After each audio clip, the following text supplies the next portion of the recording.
स्वतःकडे लक्ष दिलं पाहिजे, स्वतःची काळजी घेतली पाहिजे, स्वतःसाठी वेळ काढला पाहिजे, स्वतः प्रेम केलं पाहिजे. इतकी फिडिंग झालेली आहे की काही जण स्वतःकडे लक्ष देत नाही तर स्वतःकडेच लक्ष देतात.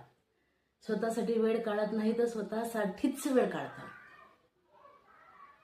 वीकेंड आला की एखादा गेट टुगेदर ठरलेलाच असतो. महिने 2 महिने गेले की एखादी पार्टी अरेंज झालेलीच असते. बरं, जे लोक पार्टी अरेंज करतात, आपल्याला इन्व्हाइट करतात, तिथे आपण नाहीही गेलं तरी त्या पार्टीला तितका काही फरक पडणार नसतो. अशा गोष्टी आपण स्किप केला कधी कधी तरी काही फरक पडत नाही, पण आपण आवर्जून जातो. माहिती आहे का, सेल्फ लव्ह आणि सेल्फिशपणा यातला जर फरक आपल्याला समजला नाही तर आपल्या घराचं दार होतं. ॲज अ वाईफ घराला घरपण असतं, ॲज अ हजबंड घराला घरपण असतं, आई वडील म्हणून घराला घरपण असतं.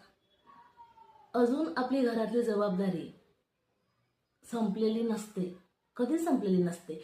विरंगुळा करून घेणं किंवा एन्जॉयमेंट करणं ह्यात काही चुकीचं नाही, पण आपल्या जबाबदाऱ्यांकडे पाठ फिरवून उठलं सुटलं घराला लॉक लावून या त्या प्रोग्राममध्ये जाणे,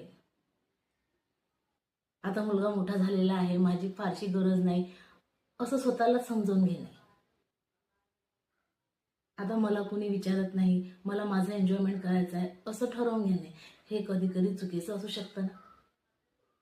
हे आपल्याला पडताळता आलं पाहिजे. आपली प्रायोरिटी काय आहे, आपली गरज काय आहे.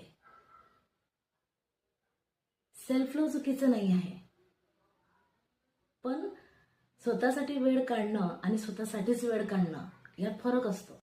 ॲक्च्युली माहिती आहे का, 8 दिवस झाले, 15 दिवस झाले, महिना झाला, 2 महिने झाले की फ्रिक्वेंटली आपण जे मित्रमैत्रिणींबरोबर बाहेर पडत असतो गेट टुगेदरच्या नावाखाली, खरं तर आपण किती आनंदी आहोत हे दाखवण्याची एक प्रकारची होड लागलेली आहे, ज्याला शो ऑफ म्हणू.